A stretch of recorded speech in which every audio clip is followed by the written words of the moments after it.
Continuando nossas meditações no livro de Neemias, livro que foi escrito junto com Esdras, falando desse movimento de Deus, usando Esdras, Neemias, na reconstrução de Jerusalém, na reconstrução dos muros, uma hora bendita e bem-vinda de restauração absolutamente necessárias.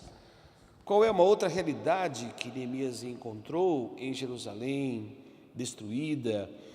Era um momento de muita miséria na nação. As questões sociais, políticas e econômicas eram vivenciadas de maneira radical ali e com sinais de morte, de desprezo e de não levarem o judiciário nem a lei e com uma vida de preconceitos, deixando muitos à margem. Os judeus pobres estavam se queixando dos ricos. Surgiu uma grande queixa, versículo 1 do capítulo 5, no meio do povo, dos homens e de suas mulheres contra os seus irmãos judeus, pois havia alguns que diziam: nós, nossos filhos e nossas filhas, somos muitos e precisamos de trigo para comer. Havia também os que diziam: penhoramos os nossos campos, as nossas vinhas, as nossas casas para conseguir trigo para comer. Havia ainda outros que diziam: tomamos dinheiro emprestado até para pagar imposto do rei sobre as nossas terras e as nossas vinhas.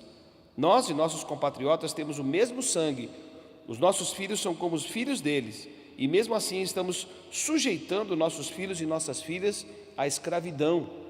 E de fato, algumas de nossas filhas já foram entregues à escravidão. Nós não podemos evitar isso, pois nossas terras e vinhas agora pertencem a outros.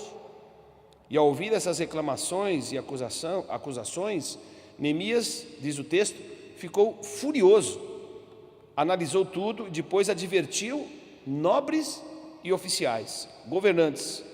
Disse-lhes: vocês estão cobrando juros dos vossos compatriotas.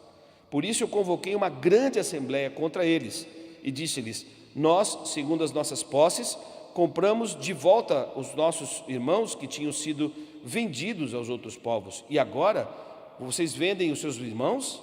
Assim eles teriam de ser vendidos a nós novamente? Eles então se calaram e não tiveram resposta. E Neemias continuou: não é bom o que vocês estão fazendo. Acaso não devias andar no temor do nosso Deus e evitar a zombaria dos outros povos e dos outros inimigos? Também eu e meus irmãos e meus ajudantes lhe emprestamos dinheiro e trigo, mas vamos deixar de cobrar juros agora. Devolvam hoje os seus campos, as suas vinhas, parem de explorá-los, os seus olivais, as suas casas, como também a 100ª parte do dinheiro do trigo, do vinho, do azeite, que deles vocês têm exigido.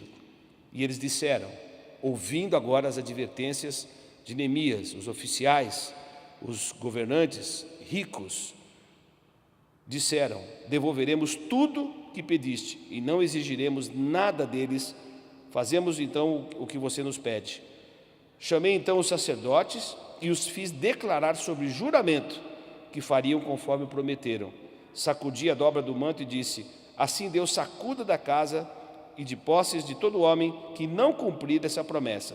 Seja tal homem assim sacudido e esvaziado.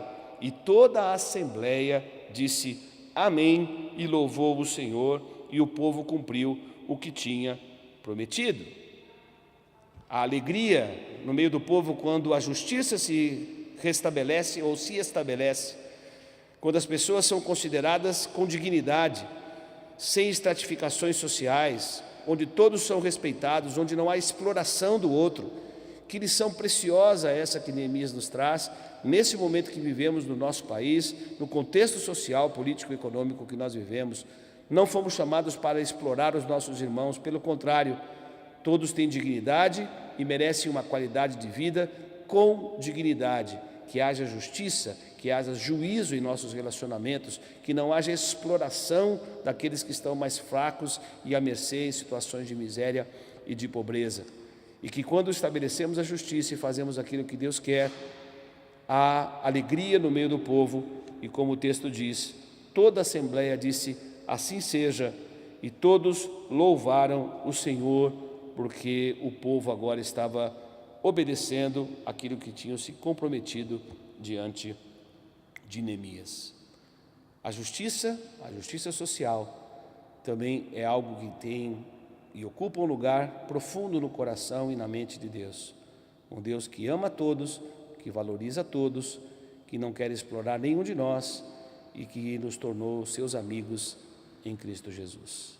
Que seja assim, que vivamos na prática da justiça, que vivamos na prática do juízo, que o juízo corra perene, como diz o profeta Amós, em nosso meio sempre, em nossos relacionamentos, na igreja, na sociedade.